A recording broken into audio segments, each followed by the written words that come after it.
तो गाइस हमारे पास यहाँ पे 4 मीडियम है, केरोसिन है, वाटर है, मस्टर्ड ऑयल है और ग्लिसरीन है।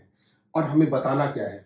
हमें बताना है कि अगर इंसिडेंट रे ऑब्लिक इंसिडेंट हो रही हैं, अगर इंसिडेंट रे जो है ऑब्लिकली इंसिडेंट हो रही है इंटरफेस पे एयर और फिर इनमें से कोई एक मीडिया है, तो किसमें बेंडिंग ज़्यादा होगी? अब ये कैसे बताया जाए? तो हम लोग जानते हैं कि बेंडिंग डिपेंड करती है ऑप्टिकल डेंसिटी मतलब रिफ्रैक्टिव इंडेक्स पे। जिस मीडियम का रिफ्रैक्टिव इंडेक्स ज़्यादा होगा वो ज़्यादा बेंड करेगा, जिस मीडियम का रिफ्रैक्टिव इंडेक्स कम होगा वो क्या करेगा? कम बेंड करेगा। इसका मतलब कहीं ना कहीं हमें ये पता होना चाहिए कि इनका जो ऑप्टिकल डेंसिटी है वो कितनी है। अब डेटा तो दे नहीं रखा है। अब यहाँ पे डेटा आपको एक्चुअली एनसीईआरटी का जो टेबल दिया है वहां से कुछ डेटा मिल जाएगा और कुछ डेटा वहां पे भी नहीं है, तो आप विदाउट डेटा आप डिसीजन नहीं ले सकते हैं।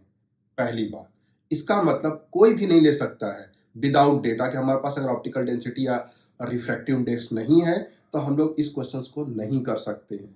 ये क्वेश्चन तभी किया जा सकता है जब हमारे पास वो ऑप्टिकल डेंसिटी या रिफ्रैक्टिव इंडेक्स का डेटा है। सपोज आपको डेटा दे दिया गया, चलिए क्वेश्चन जब भी आपको बोर्ड में आएगा आपको ऑप्टिकल डेंसिटी या रिफ्रैक्टिव इंडेक्स दिया जाएगा, उसके लिए आप प्रिपेयर होइए। तो ये रहा आपका ऑप्टिकल डेंसिटी, केरोसिन का 1.44, वाटर का 1.33 आपको एनसीईआरटी टेबल में मिल जाएगा, लेकिन ये दोनों एनसीईआरटी टेबल में नहीं है, 1.46 और 1.47। अब हम लोग देखते हैं सबसे ज्यादा ऑप्टिकल डेंसिटी ग्लिसरीन की है।